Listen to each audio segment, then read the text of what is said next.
Watch right now on the Front News project. Kadyrov's forces are being massively redeployed to the front. What is Ramzan planning? A new deadly weapon in the arsenal of the Russian Federation. How can we counter the Grom-1 bomb missile? And also, the enemy has entered the Dnipropetrovsk region. A bit of reality or a fake from Russian propaganda? Fiery, intense, and blazing footage from the front lines. Watch it right now.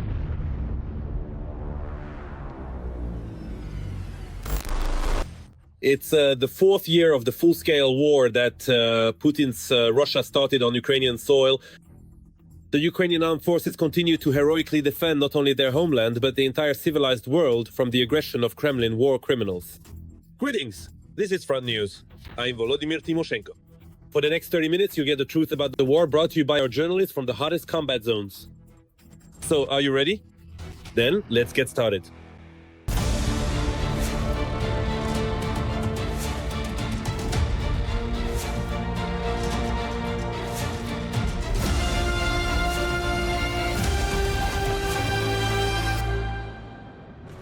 And we're starting right away with exclusive material. Russia is massively redeploying Kadyrov's forces to the Zaporizhzhia direction. They're being transported by trucks to temporarily occupied Mariupol. This is the largest detachment of Kadyrov's men recorded in Mariupol since 2023. What is behind this activity? What are Putin and Kadyrov planning? More on this coming up. Kadyrov forces have become more active on the front line. More than 15 trucks carrying Ramzan's thugs have arrived in Mariupol from Russia. They are planning to transfer them to the Zaporizhzhia region. This is the largest detachment of Kadyrov's troops recorded in Mariupol since 2023.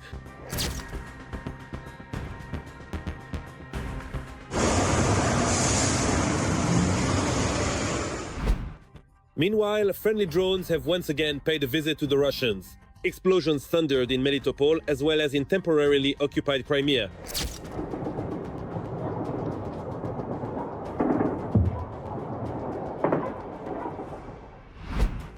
The occupiers even blocked traffic on the Crimean bridge, and helicopters took off from the Kacha airfield. SBU drones struck at locations where aircraft and air defense systems were stationed, ammunition depots, as well as at reconnaissance and strike drones. As a result of the explosions, a Pantsir S-1 self-propelled anti-aircraft missile and gun system and 3 helicopters were destroyed. The fire at the airfield could not be extinguished for several days. And accordingly, aircraft from this airfield were actively providing cover for the main logistical components of the Russian army in occupied Crimea. This primarily concerns the Crimean bridge, and helicopters from this airfield were used to destroy Ukrainian ammunition depots. Meanwhile, on the front line, Russian troops continued offensive actions in the Siversk direction, but made no progress. Ukrainian forces, on the other hand, advanced in 2 directions, in the north of Sumy region and in the area of Chasiv Yar. The Ukrainian Defense Forces carried out a series of successful counterattacks in the Sumy region. We are talking about the tactical successes of the Ukrainian Defense Forces in the area of Andriivka, and about the successful nature of the counterattacks by the Ukrainian Defense Forces between Yablonovo and Povshchina. At this point, we can say that the further advance of Russian occupation forces in the Sumy region has been halted. We are talking about the successful nature of the counterattacks by the Ukrainian Defense Forces, both in Chasiv Yar itself and accordingly to the southeast of the settlement. This is the area of Bilohora. At the same time, Russia has concentrated 50,000 troops in the area of the city of Sumy. The occupiers' forces outnumber the Ukrainians in this direction by about 3 times. The commander-in-chief of the Ukrainian Defense Forces, Syrsky, stated that through the successful actions of the Ukrainian Defense Forces in the Kursk and Sumy regions, they were once again able to block about 50,000 operational reserves of the Russian occupation army. Accordingly, legitimate questions arise regarding the reliability of the information voiced by Western media. Let me emphasize once again, we are primarily talking about the successful actions of the Ukrainian Defense Forces, which made it possible to block the operational reserves and prevent their redeployment directly to the main offensive directions. And these are, first and foremost, the Donetsk region, specifically the Pokrovsk and Kostiantynivka directions. Russia is also trying to expand aircraft production. A Finnish publication has released satellite images collected from mid-2024 to May 2025, which show that Russia has built or expanded at least 5 buildings at the Kazan aviation plant. At the same time, the publication notes that the plant is struggling to cope with modernization and the increased aircraft production plans. First and foremost, this concerns the possibility of producing the Tuesday 160M and Tuesday 160N2. But throughout all of 2024, the plant delivered only 2 Tuesday 160 N2S and accordingly 2 Tuesday 160 milliseconds to the Russian aerospace forces. In other words, all statements by the Russian Federation about increasing the production of strategic bombers are nothing more than political information campaigns. Additionally, Russia is refining its tactics for striking Ukraine. During the repulsion of another attack by the occupiers, I-16 pilot Maxim Ustimenko heroically died. According to experts, the enemy sometimes uses several types of munitions, which can result in damage to the aircraft and make further control impossible. The change in tactics by the Russian occupiers consists of the so-called tandem missile launches. This is when 2 missiles are launched one after another with a short time interval between them. In other words, this tactic allows them to overcome the air defense system. It complicates the operation of air defense systems and their components. This is exactly what the F-16 is for. Ukrainian soldiers are heroically fighting against the Russian occupiers, risking their lives every time.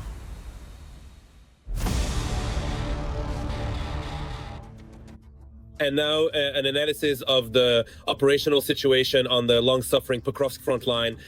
The situation here too is traditionally tense to the limit.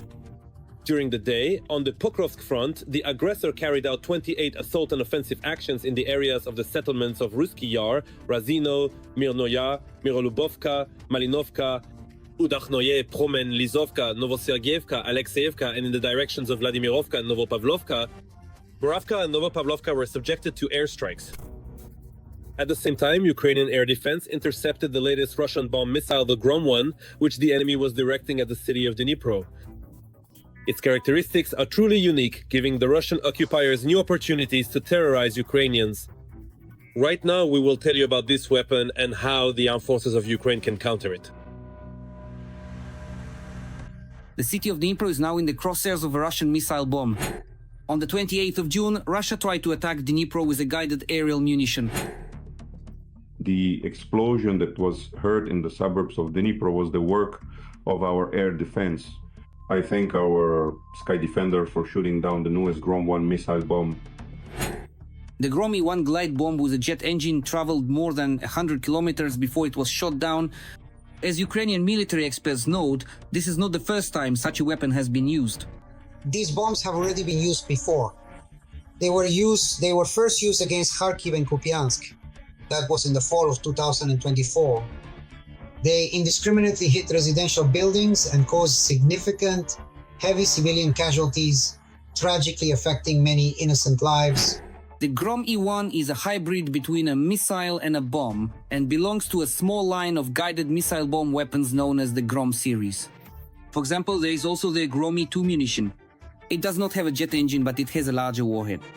Moscow first showcased a member of the Grom family back in 2015. This means that by now, the Grom munitions could very well be in serial production. The warhead of the Grom-2 weighs 480 kilograms, so it's a trade-off between warhead power and range. Either you have an engine for greater range, or you forego the engine for a larger warhead. The guidance system is the same as standard KABs, either inertial navigation system or orientation via satellite GPS. The technical specifications of the Grom launched at Dnipro are as follows. Its weight is almost 600 kilograms. Of that, more than half, 315 kilograms, are allocated to the warhead. The maximum strike range under ideal conditions is 120 kilometers. The ideal conditions for release are a bomber altitude of 12 kilometers and a speed of 1600 kilometers per hour. It will be difficult to shoot down the Grom in its engine-equipped version because they have high speed and are released from a great altitude. For example, they can simply fly past certain zones of anti-aircraft fire. If dropped from 12,000 meters, the bomb is descending the whole time. but by the time it drops to 3,000 meters, the altitude at which anti-aircraft artillery is effective, it may have already passed over the positions of the anti-aircraft guns. When it comes to countering these kinds of Groms, the situation is the same as with KABs. It's difficult to shoot down such munitions, but it's not impossible. It's extremely hard to intercept them, but now sufficiently effective countermeasures are being developed, and currently countermeasures against KABs are being used quite effectively. That's exactly how war evolves. For every enemy weapon, an antidote is eventually found. If standard means of protection don't work, Ukrainian engineers come up with and develop new ones.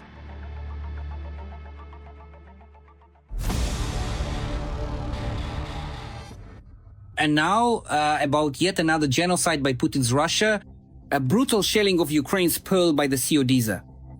2 people killed and 14 wounded. These are the consequences of yet another treacherous night attack on the city. One enemy UAV crashed into a high-rise building. Naturally, a fire broke out.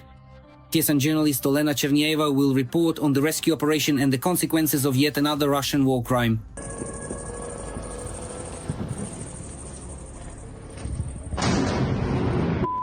One building collapsed. A Shahed drone flew straight into the building.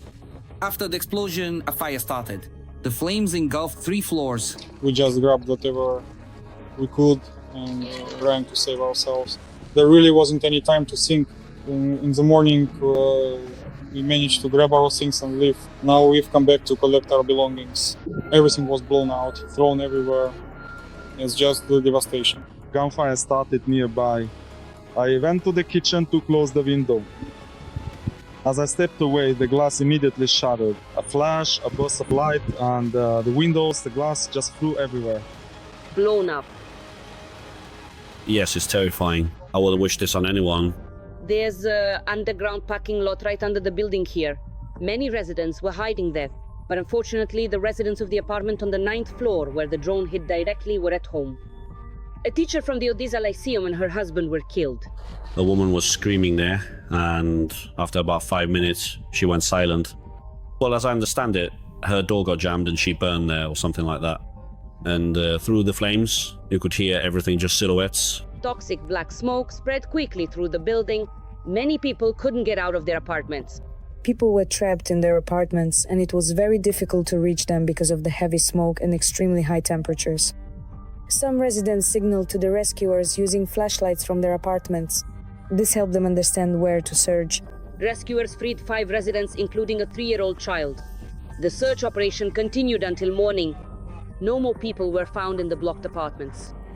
In the morning, residents began returning to their homes, but only to collect their belongings. After all, the damaged entrance is currently uninhabitable. There is no electricity or water anywhere in the building. I don't know where we will stay. Everything is wet, there's no light, it's just terrible in there. I don't know where we will live. There are simply no words. But we are alive. The children didn't hear it, and that's the most important thing. The apartment spanning 3 floors was completely destroyed by fire and the blast wave. The lower floors are flooded with water, doors and windows have been blown out. The final damage is still being assessed. Experts need to determine how badly the building structure has been affected. 6 injured people remain in hospitals. 2 adults and a child are in serious condition.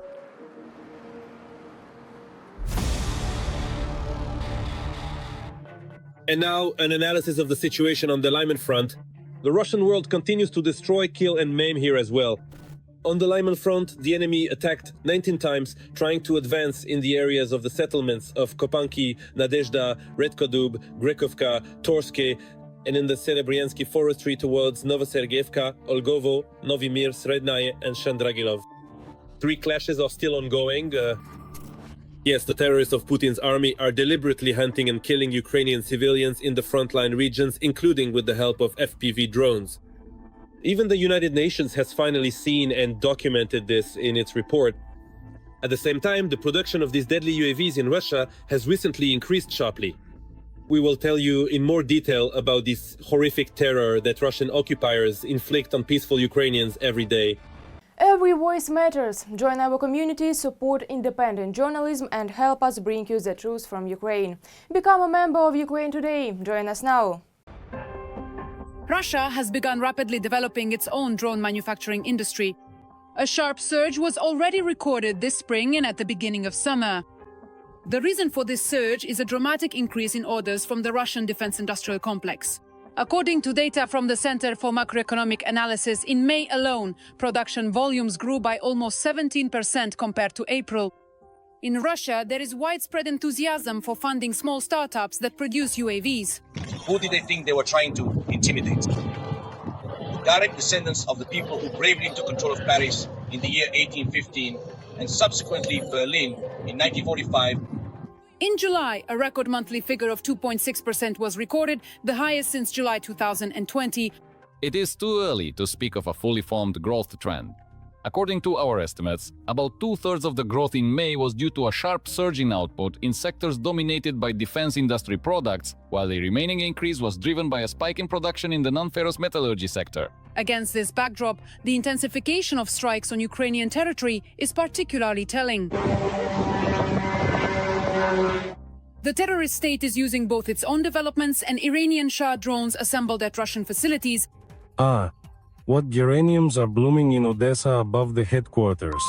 They tear to shreds the Bandera scum. That's an answer better than 1,000 words. Iran will most likely no longer be able to help Putin with attack drones after strikes by Israel and the US. But it has already transferred the necessary technology to Moscow, and Russia has long since established mass production of these drones domestically. The drones that later go on to kill people are assembled by people just like us. They attach the warhead to the body, prepare presentations for their superiors, and develop production plans. In the past 2 years, a record number of new companies involved in aircraft manufacturing have been launched more than at any other time in history. Few people know this, but many of these bloody startups disguise themselves as Russian social projects. Alabuga is the main factory producing the Shahed 136 drone, or Geran 2, as it is called in Russia. Well, even if that's the case, I don't care what they're called, the beautiful Arabic word Shahed or the beautiful Russian word Geran, as long as it flies and falls on the heads of N. The main office of the company and the drone production facility are located on the Alabuga premises. The factory has significantly and extensively expanded the production of Iranian-designed strike and reconnaissance drones, utilizing a considerable number of Chinese components and actively recruiting a very young, low-skilled workforce primarily from Russian teenagers and African women. Of course, the Russian embassy denied the use of Nigerian girls as slave labor in drone assembly. North Korea has also followed in the footsteps of the Africans. It is ready to send workers to the Russian factory to gain experience. China's role in Alabuga is also significant. There is a logistics complex on the premises. It is a direct railway connection between Russia and China, designed to transport up to 100,000 containers per year. Now, many students, having seen the colorful advertisements, are going to enroll at Alabuga Polytech College. They have no idea that instead of receiving a quality education and working in high-tech manufacturing, they will face executions, digging trenches, and worst of all, assembling deadly Shahed kamikaze drones.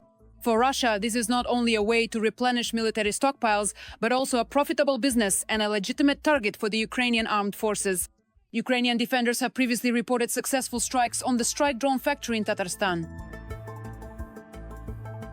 Ukrainian UAVs traveled more than 1,000 kilometers from the border and managed to hit the factory in the Yelabuga district. But Alabuga is not the only one. Sites producing Shahed UAVs are scattered all across Russia. The fight should not be limited to physical strikes, which is why Zelensky has imposed sanctions on Russian companies involved in the production of drones and their components. Since the start of the full-scale invasion, Russia has launched a colossal number of Shahed strike drones at Ukraine, 28,743. Just in June of this year, in less than a month, their number reached 2,736 units. In addition to Shaheds, the Kremlin is increasingly using strike FPV drones for targeted attacks on Ukraine's civilian population.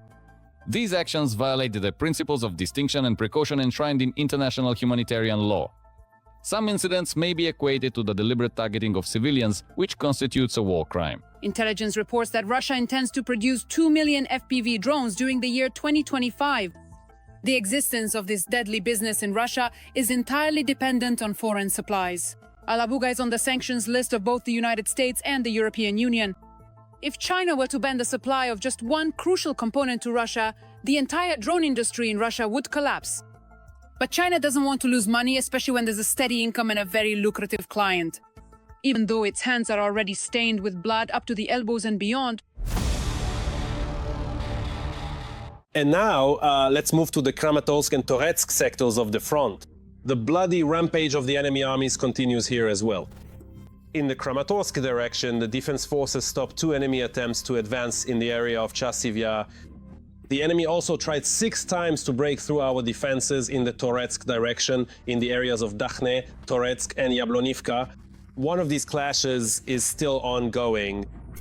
But there is also positive news that will definitely help Ukraine in its fight against the Russian terrorists. Ukraine is in the final stages of developing its own guided aerial bombs. We will tell you when they will become widely available to our defenders and what their capabilities are in countering enemy aggression. While Russian guided aerial bombs keep falling on Ukrainian cities, wiping them off the map, Ukraine is preparing its own response.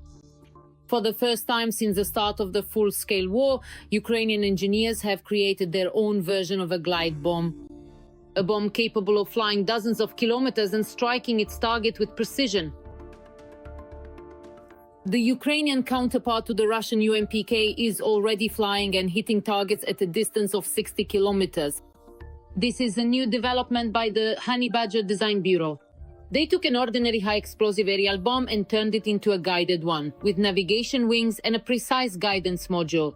And all of this is made in Ukraine. The planning and control module for the 500-kilogram bomb is an in-house development.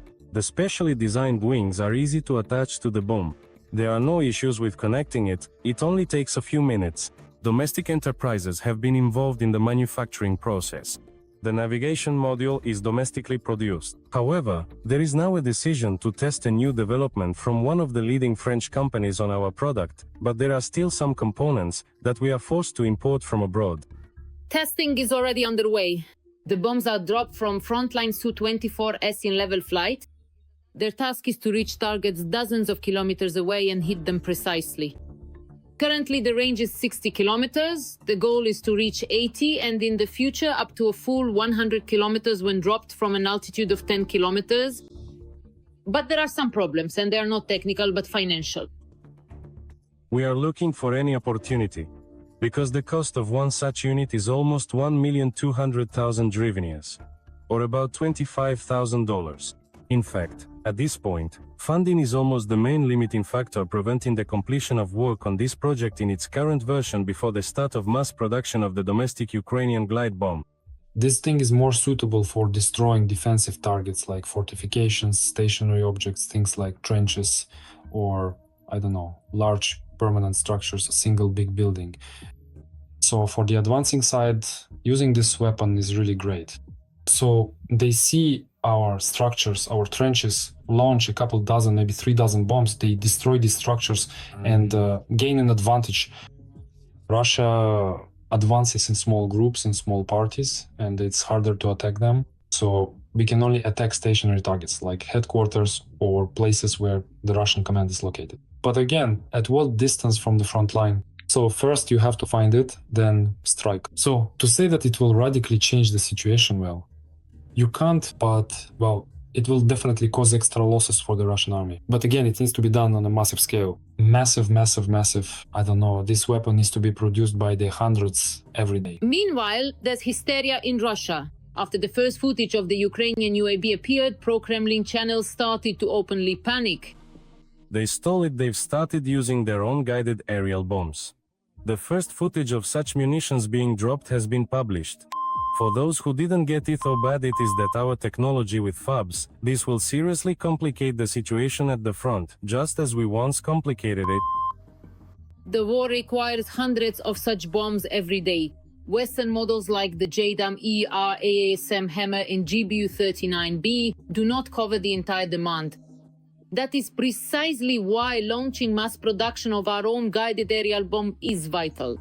Especially since, even at the testing stage, the Ukrainian bomb is already cheaper than its Western counterparts, which means it is faster and more accessible.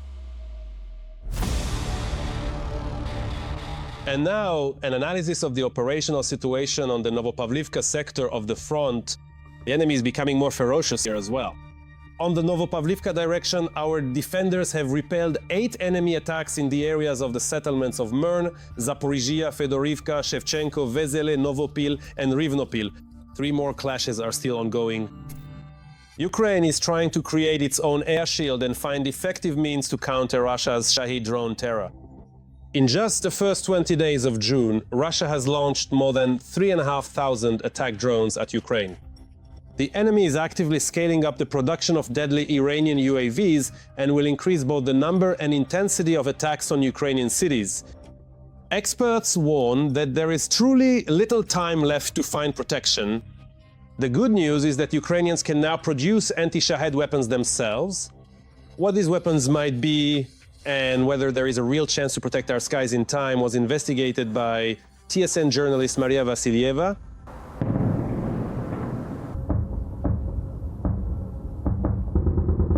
Russian attacks on major Ukrainian cities in June have become noticeably more terrifying. The Russians have changed their tactics, and now, instead of scattered strikes across almost all of Ukraine, they choose 1 or 2 cities and direct hundreds of Shaheds and dozens of missiles there, overloading the air defense system.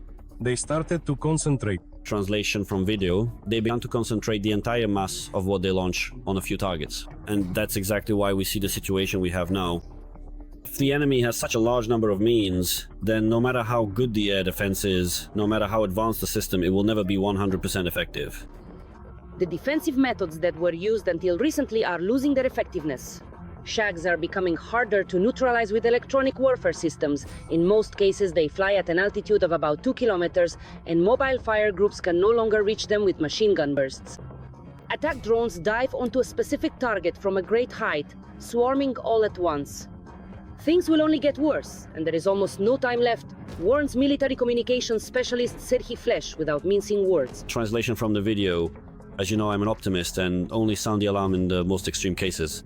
With this kind of momentum, Russia will destroy our entire country with Shaheds. They have massively scaled up production and are continuing to do so. If we don't start acting right now, our infrastructure, industry and defense facilities are finished. According to the military, the main means of countering these should have been interceptor drones, the mass production of which was needed yesterday. Many companies are working on their development, and some are already successfully hunting down Russian reconnaissance UAVs. But in addition to the Zala, Lancet and Varlan, there are also the first down Shaheds. However, it is precisely scaling up that is always a bottleneck for the Ukrainian defense industry. The state apparatus is responding far too slowly. Scaling up these means, because there aren't that many of these solutions. For now, there are only 1 or 2. One has already been almost fully contracted. It has proven itself very well, and I think that in the shortest possible time, more will be produced and added 100%.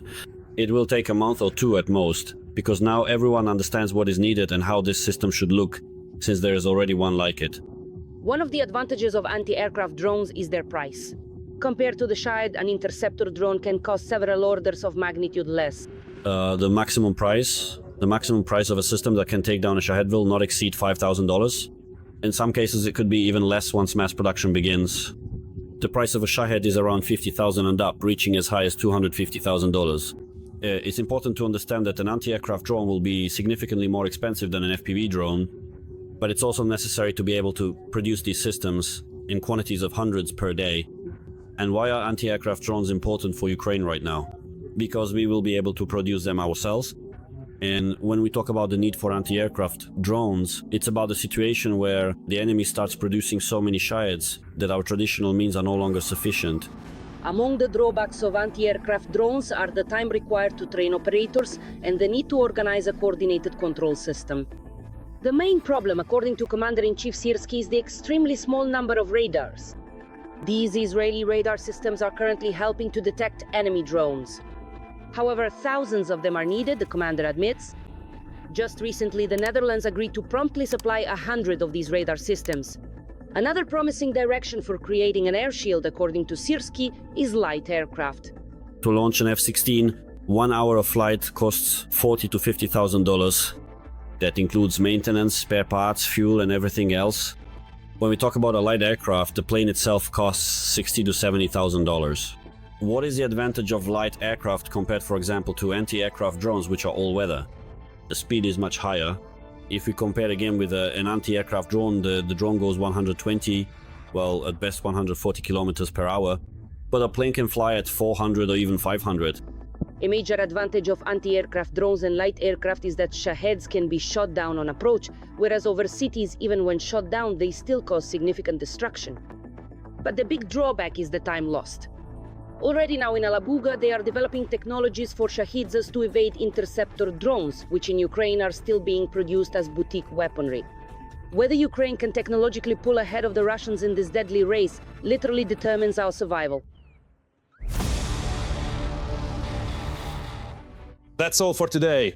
But very soon on Front News, there will be new unique reports from our journalists in the hottest spots of the war, obtained so that you know the truth. This was Volodymyr Timoshenko with you. Take care of yourselves and your loved ones.